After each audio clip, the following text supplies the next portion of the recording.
Why hello there, and welcome back to Tabletop Ferox, and my 7th journey into the wild and wacky world of one-page role-playing games, because the One-Page RPG Jam 2025 is currently running, and kinda made me realize that I never actually looked at the entries from the 2024 One-Page RPG Jam. So I'm doing that now.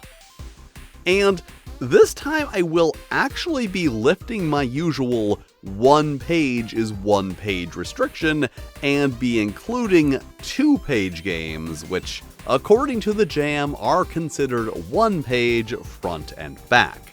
Because honestly, despite there being 659 entries this year, there was something of a severe lack of games that had interesting concepts on which they actually delivered, and I don't really want to make another 5 one-page RPGs that I guess I don't hate video, so casting a wider net became necessary to get games that I actually wanted to talk about.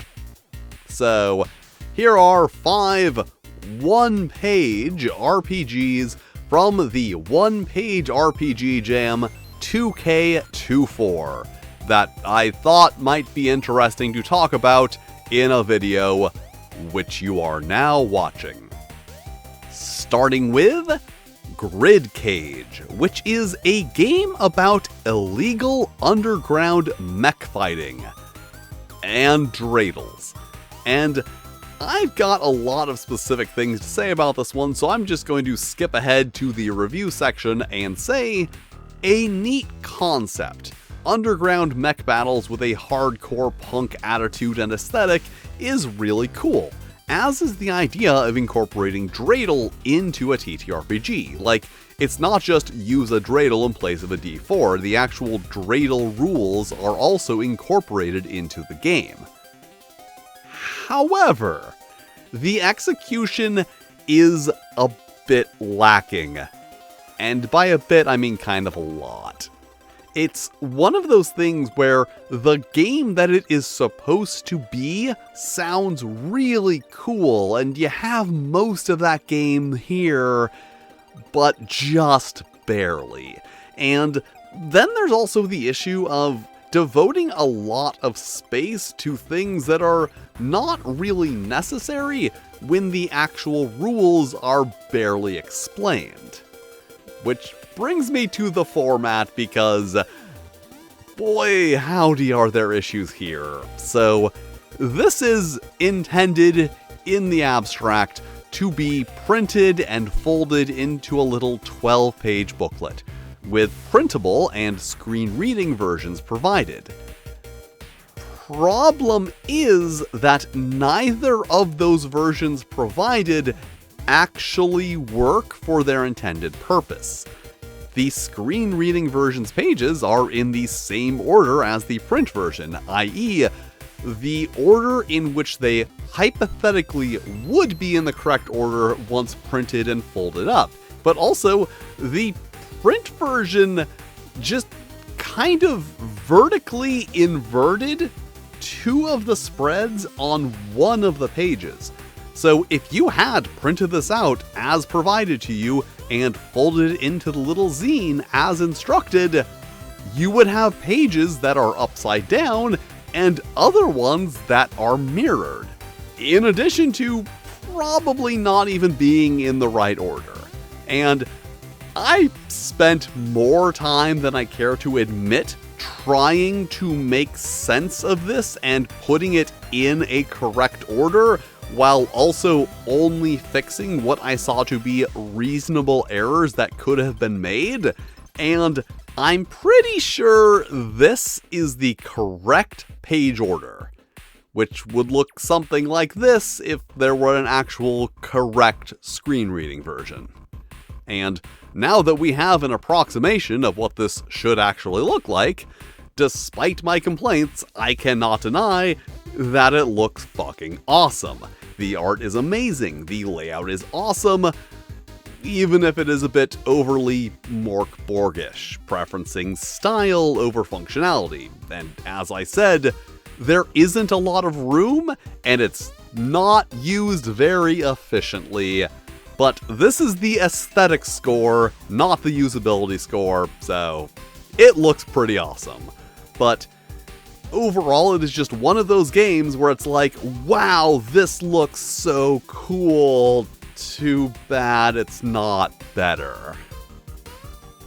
So, on to Gentlemen Goblins, a game where you play as goblins who have been transformed into gentlemen, and must navigate an upper-class social event while also hiding their true goblin nature.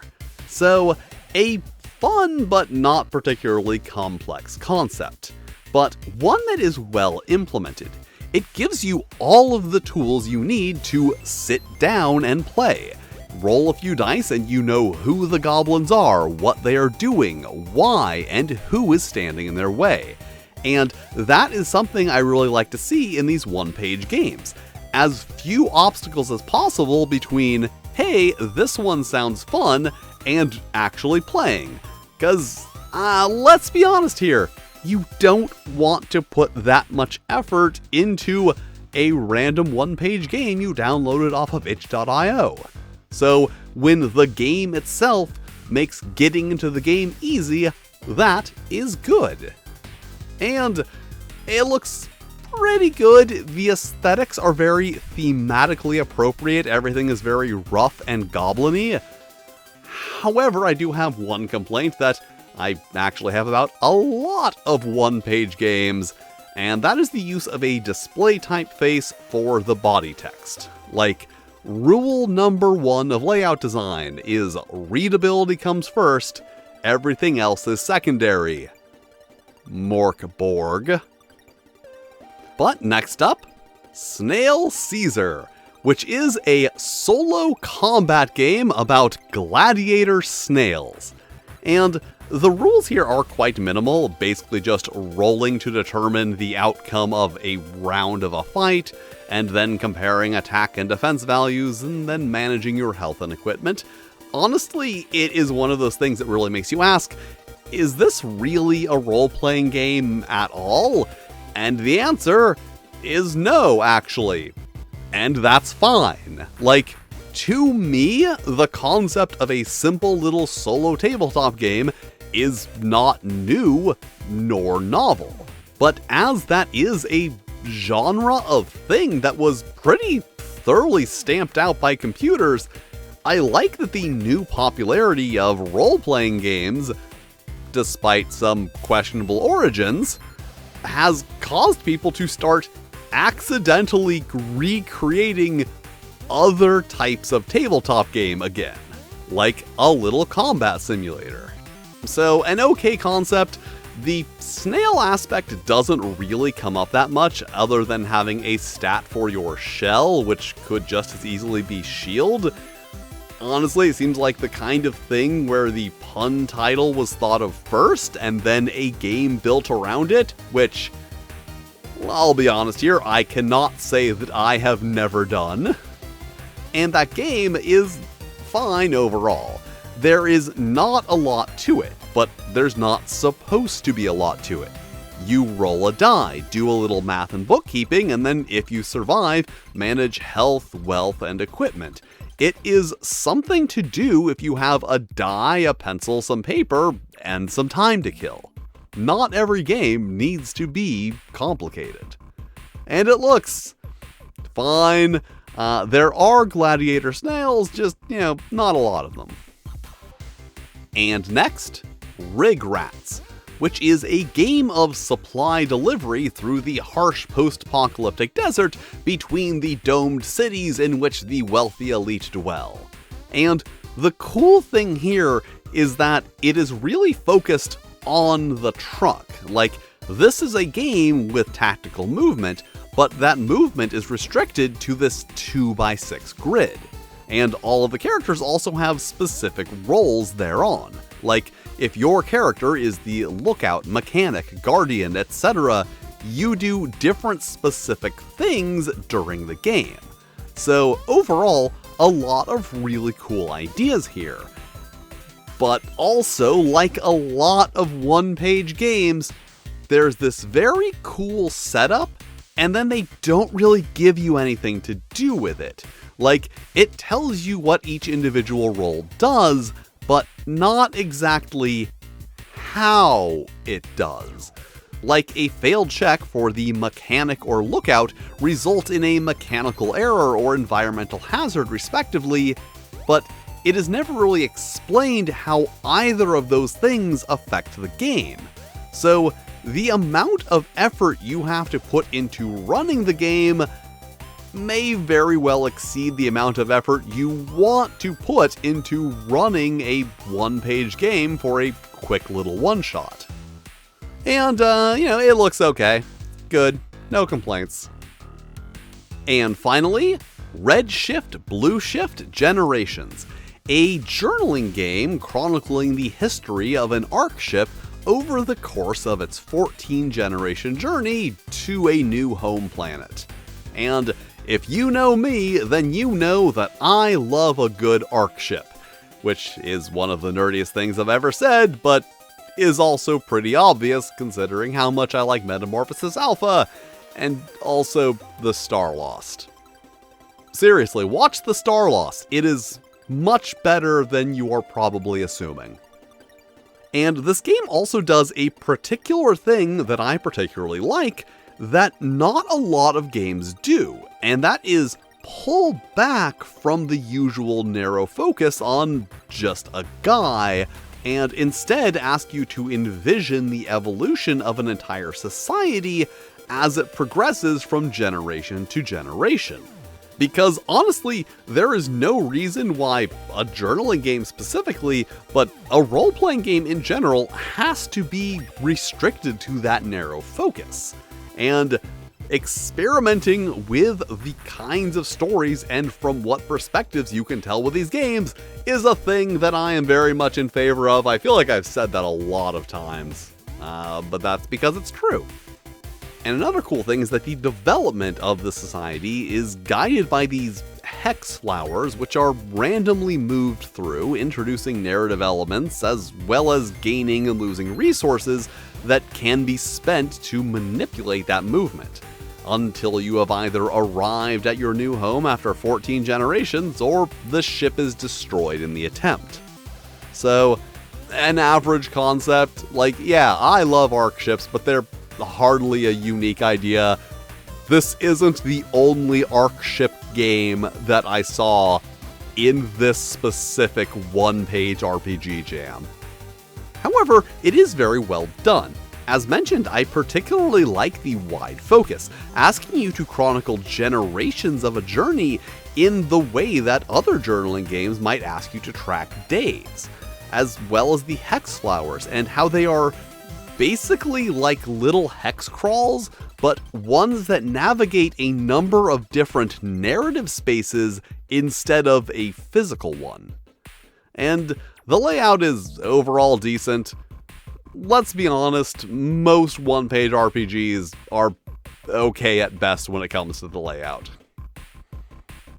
And those were 5 one-page role-playing games that I wanted to talk about in this video, and then did.